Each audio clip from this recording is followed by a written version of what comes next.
उधर खनौरी बॉर्डर पर जगजीत सिंह डल्लेवाल का अमर अनशन 17वां दिन वहां हो गया। उनकी सेहत बिगड़ रही है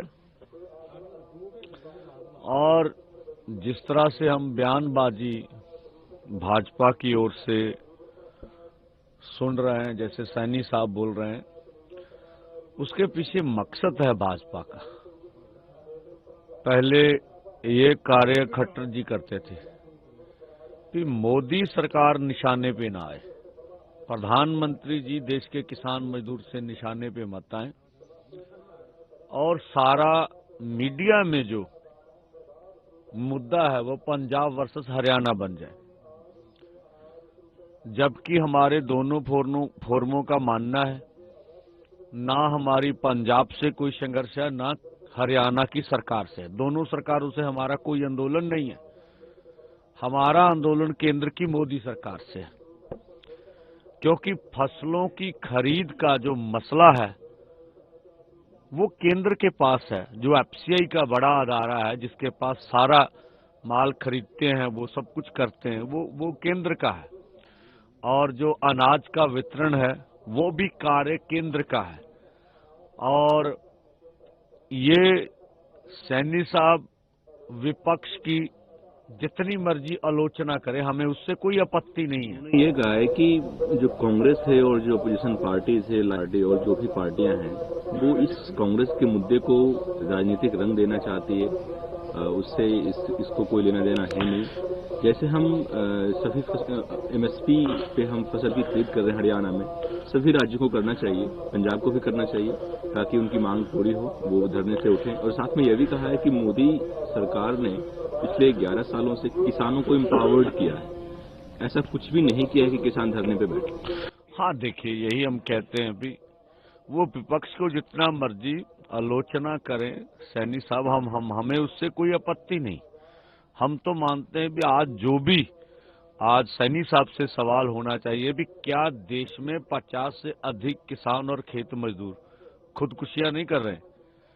अगर मोदी सरकार ने इम्पावरमेंट कर दी किसानों की, तो आपकी बनाई हुई कमेटी ने हरियाणा के ऊपर 76,000 करोड़ का कर्जा ये कैसे बता दिया? ये आपकी बनी हुई कमेटी बता रही है।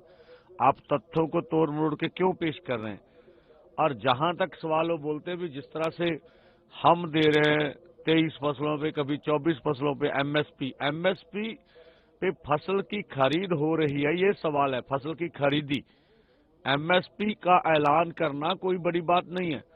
पहली बात तो यही असत्य बोल रहे हैं सैनी साहब। सैनी साहब से हम पिछले लंबे समय से सवाल कर रहे हैं भी, जो फसल आपने खरीद किया उसका डाटा तो हमें बता दीजिए।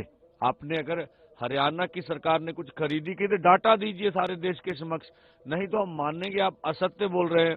दूसरा, आप केंद्र के खेती बाड़ी मंत्रालय की वेबसाइट पर जाइए, वहां धान और गेहूं के अलावा बाकी फसलों की खरीद तो शून्य के करीब है, बहुत कम है। तो इसलिए ये मुझे लगता है वो केंद्र के विषय को राज्यों के ऊपर थोपना चाहते हैं, जो हम लग समझते।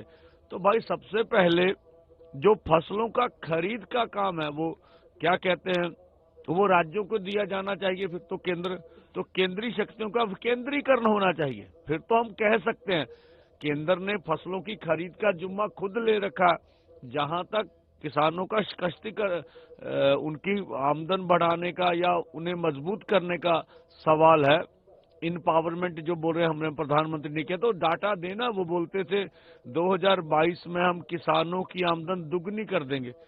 तो वो किस तरह से उन्होंने इम्पावरमेंट किया, उसका डाटा देश के सामने रखना चाहिए। नहीं तो हम समझेंगे ये मुद्दे से भटकाने के लिए, मोदी सरकार को किसानों के निशाने से बचाने के लिए बीच में वो कहते हैं भी सैनी साहब की बलि दे दो, मोदी जी को बचा लो। पहले खट्टर साहब बलि देते थे, बदनामी लेते थे। तो ये बड़ी नीति का ढंग से बोल रहे हैं।